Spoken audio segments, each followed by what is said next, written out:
नहमदुहु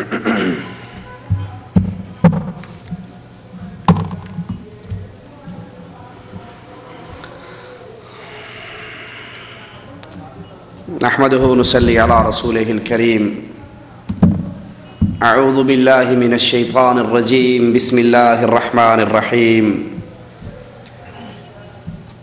व नुफ़िख़ फ़िस्सूरि फ़सइक़ मन फ़िस्समावाति व मन फ़िल अर्ज़ि इल्ला मन शाअ अल्लाह थुम्मा नुफ़िख़ फ़ीहि उख़रा फ़इज़ा हुम क़ियामुन यंज़ुरून।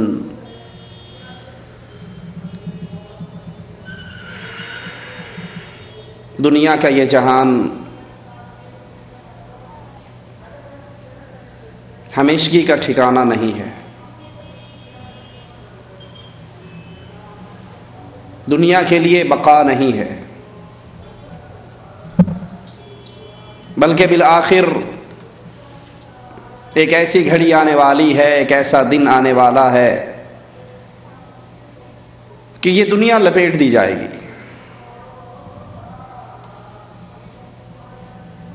आदम के बेटे को बिल आखिर इस दुनिया को छोड़कर कब्र की मिट्टी में समाना है। रसूलुल्लाह सल्लल्लाहु अलैहि वसल्लम फरमाते हैं, अमार उम्मती, मेरी उम्मत की उम्र, मेरी उम्मत की एज मा बैन सित्तीन इला सबईन सना, 60 और 70 के दरमियान है। ये औसत उम्र है। 70 के हिंसे को क्रॉस करने वाले बहुत थोड़े लोग होंगे। ये दुनिया का जहान रंगीनियों का जहान है।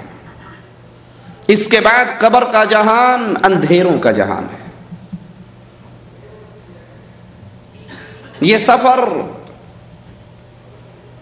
जो मैंने भी करना है, आपने भी करना है, हर इंसान ने ही करना है।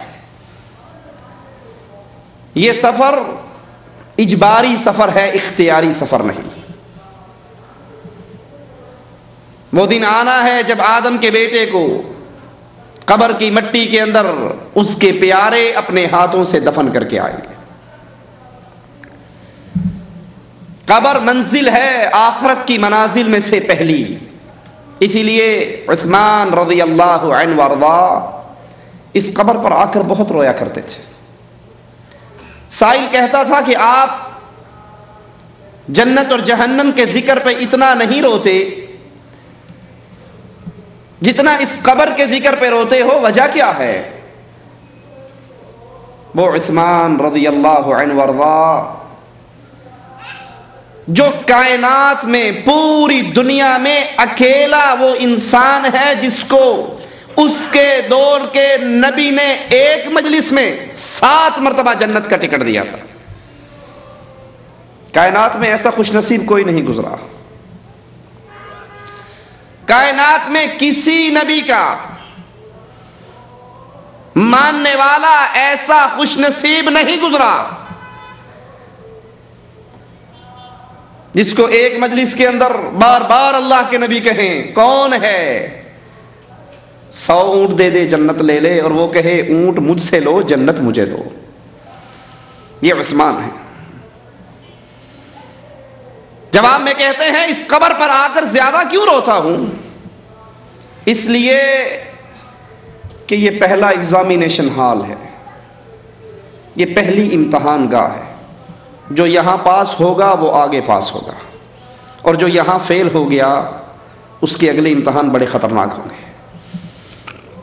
कब्र का ये जहान भी हमेशा का जहान नहीं है। एक दिन आएगा इंसानों को कब्रों से निकाल कर एक अल्लाह के लिए खड़ा किया जाएगा। हदीस में आता है, अल्लाह के नबी सल्लल्लाहु अलैहि वसल्लम अपने एक सहाबी से सवाल करते हैं, उस दिन तेरा क्या हाल होगा जिस दिन तुझे एक अल्लाह के लिए खड़ा किया जाएगा? सोचिए, तसव्वुर कीजिए। उस अल्लाह के लिए आला मिसाल समझाने के लिए अर्ज करता हूं, आपका और मेरा क्या हाल होता है जब हमारा कफील नाराज होकर हमें अपने सामने खड़ा कर लेता। अल्लाह के लिए आला मिसाल अर्ज समझाने के लिए कर रहा। उस दिन क्या हाल होगा जिस दिन पूरी कायनात एक अल्लाह के इंतजार में खड़ी होगी। ला यातीका खबरु मिनस समा, खबर नहीं आएगी, मालिक इल्तफात नहीं करेगा।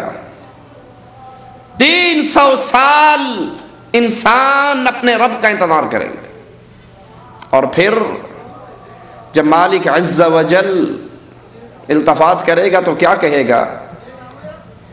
या मअशरल जिन्नि वल इंस, ए इंसानों और जिनों, जिस दिन से मैंने तुम्हें पैदा किया था उस दिन से लेकर आज के इस दिन तक तुम्हारे अमाल देखता रहा, तुम्हारी बातें सुनता रहा, तुम्हारा रब खामोश रहा। आज तुम खामोश रहोगे, रब कलाम करेगा।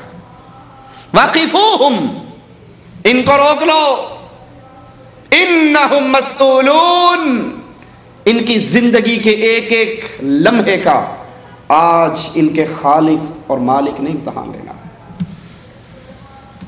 ये दिन बड़ा करीब है, ये दिन सब पर आने वाला है, जिस दिन सूर फूंक दिया जाएगा। जिस फरिश्ते को ये ड्यूटी दी गई है उसके मुंह में सूर है, वो खड़ा है, उसकी आंखें रब के अर्श से लगी हुई है कि जब अल्लाह की तरफ से हुक्म आए आंख झपकने की भी ताखीर ना हो और सूर फूंक दिया जाए।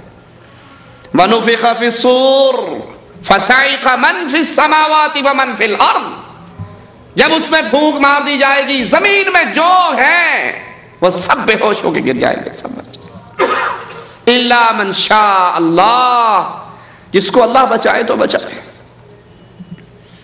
फिर दोबारा उसमें फूंक मारी जाएगी। फइज़ा हुम क़ियामुन यंज़ुरून, सारे अपने रब के लिए खड़े हो जाएंगे, क़याम करेंगे।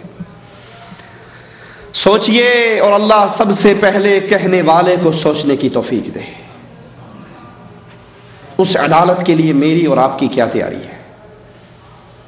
उस अदालत में पेशी होने वाली है मेरी और आपकी, उस दरबार में हाजिरी होने वाली है मेरी और आपकी।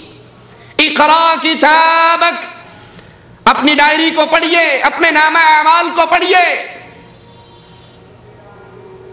अपने जुर्मों पर मेरे पास क्या बहाना है, मैं रब के सामने क्या कहूंगा?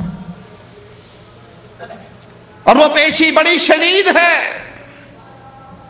वजाअत कुल्लु नफ्सिम माहा साइक़ व शहीद, हर इंसान को दो फरिश्ते चलाते हुए अल्लाह के दरबार में लाएंगे। साइक़, चल अल्लाह के दरबार में सीधा, व शहीद, और गवाह उसकी डायरी पढ़ता हुआ आएगा, उसके नामा अमाल सुनाता हुआ आएगा। फ़अल कज़ा व कज़ा फ़ी यौमि कज़ा व कज़ा अलल अर्ज़ि कज़ा व कज़ा, फला दिन फला जमीन पे खड़े होके फला कुछ करके आया। किसके सामने खड़ा है?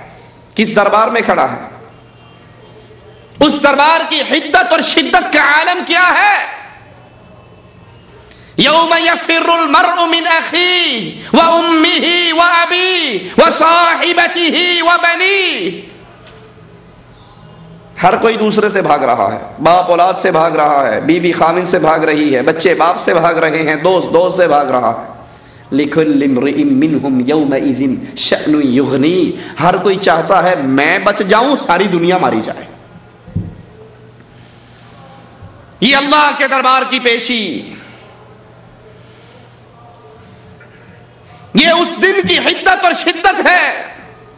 हदीस में आता है ये सूरज जो अभी करोड़ों मील दूर है, क़यामत के दिन हशर के मैदान में ये इंसान के सर पे होगा, 1 मील के फासले पर। रावी हदीस कहता है मैं नहीं जानता मील का मतलब क्या है, ये मील मुसाफत वाला मील है या उस लकड़ी को, उस सलाई को भी मील कहा जाता है जिससे आंख में सुरमा डाला जाता है।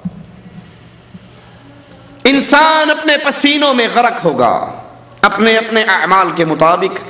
किसी का पसीना उसके टखनों तक, घुटनों तक, नाफ तक, सीने तक, कुछ बदनसीब अपने पसीने में गोते खा रहे होंगे। अल्लाहुम्मा ला तजअलना मिनहुम वला मअहुम।